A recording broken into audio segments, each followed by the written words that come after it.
So, today we are going to go through the process of what we do for our dye vats for our samples here, and what we've been doing all week so far. So today we are going to work on Brazil wood. We previously weighed our samples so we know how much the actual fabric weighs. So the total weight of the fabric that we're going to work with is 60 grams. I do work in metric because it makes division easier. So, Brazil wood needs to be dyed at 50 to 100% of the weight of the fiber. So, we're going to need approximately 30 to 60 grams of this Brazil wood. So, we will measure it out. Try not to lose too much to the wind. Let's see. Let's go a little bit darker.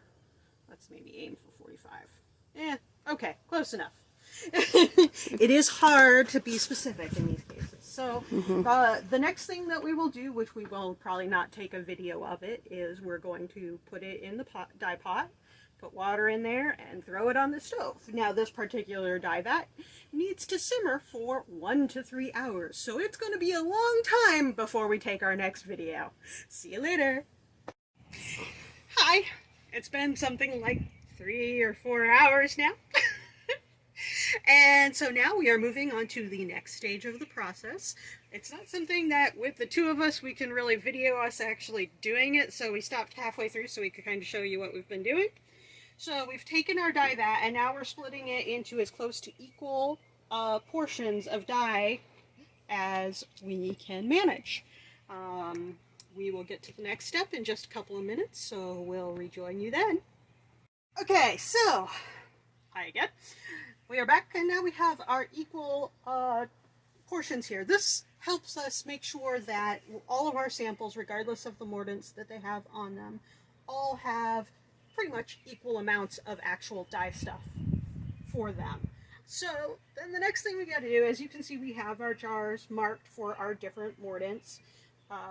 Because we've been using these jars throughout the whole time we've been doing this experiment, we've been making sure that we don't cross mordants. Some of the mordants, especially the iron and our tannin, can actually have undesired consequences if we let them get in contact with each other unexpectedly.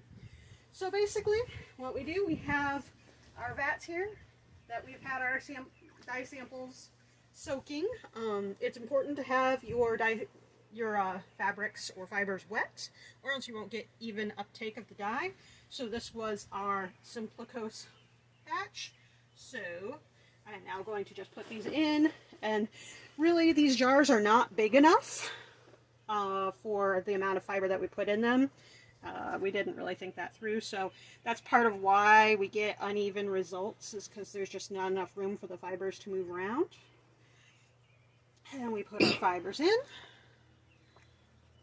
And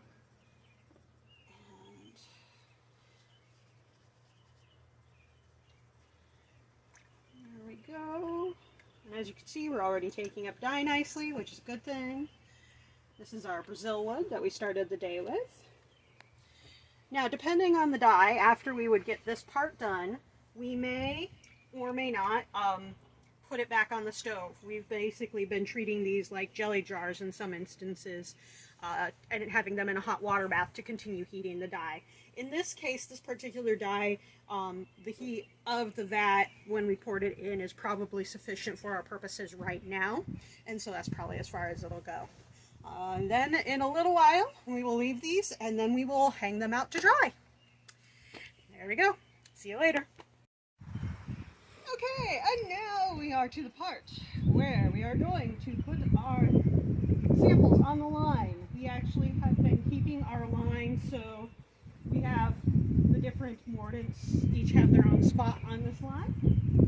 And, you know, nothing crazy here. Pull out our samples and we put them on the line, and then they will dry.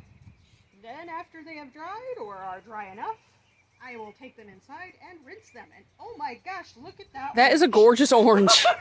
Yes, we keep being surprised by what we get coming out. So it's always an interesting experience. So bye. And finally, we have the last stage, which we get to do inside here.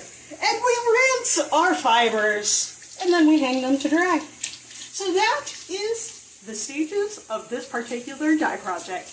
Bye!